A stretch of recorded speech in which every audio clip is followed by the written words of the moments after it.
Former President Trump won a comfortable majority of the vote in the Conservative Political Action Conference's CPAC straw poll, maintaining his position as the favorite for the 2024 Republican presidential nomination. Organizers announced at CPAC's convention in Texas that Trump won 69% of the vote, Jesus, followed by Florida Governor Ron DeSantis with 24%.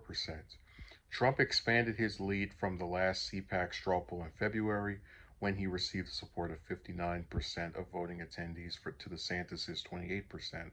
Senator Ted Cruz came in third place with 2%, while other choices received 1% or less. In a hypothetical poll without Trump in the race, DeSantis held the lead with 65%.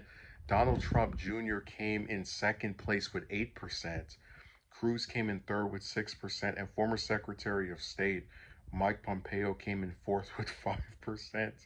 Despite DeSantis gaining attention as a possible alternative to Trump's 2024 Republican nominee, Trump has consistently dominated CPAC's informal straw polls since he left office last year. They go into some more stuff around here.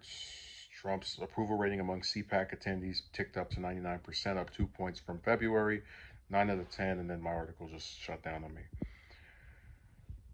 These stupid ads. 9 out of 10 said they strongly approve of Trump's performance as president. I'm so sick. When you click on these things, you don't even have to click on them that hard and they just pop off. So this sounds very impressive, and one could certainly see that there is a very large number of Republicans who are not going to abandon Trump.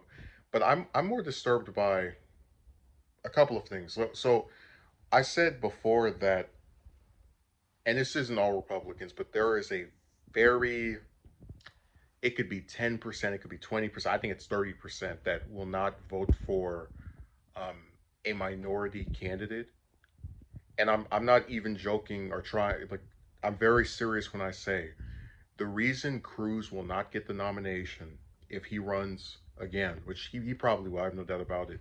But the reason a guy like DeSantis, who just showed up last year or the year before last, um, like really getting on the scene of viability is getting more attention than Cruz and polling better, it's because a lot of voters, especially in the GOP, will not vote for someone who is mixed or of some minority ethnicity. Because you look at Cruz, he's not a moderate. He's as conservative as it come. Everything that Trump did in office, you could assume Cruz do the exact same thing. And it's like he's doing worse than, I mean, like, it's not even just the, because at least DeSantis, the governor, Donald Trump Jr. What has, like, listen, I don't agree with Trump getting the majority of the vote, but I get it. He's the most recent former president. Whatever. A lot of them think that the election was stolen, albeit with no proof. But whatever. I can, like, that makes sense to me that they're still holding on to him. But what the hell has Donald Trump Jr. ever done besides sit on Twitter and write stupid garbage? And that's a person who's beating most of the Republican field. And he's beating Cruz, he's beating Rubio, he's beating, was it Haley? Notice what all three of those candidates have in common. So, I don't know. I really, I know that straw polls don't mean any, like everything or that much, because they're informal and it's not like a whole state votes for somebody or some big, like an actual poll where it's the whole state of what Republicans here would vote for.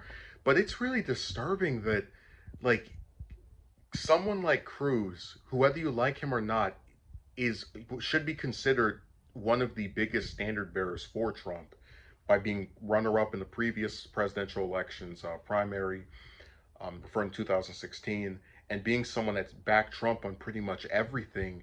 It's like he's getting less support than a governor that just showed up a few years ago, who was known for working with Democrats before the COVID stuff started, and a guy whose only claim to fame is that he has the same name as his president dad. That's nuts.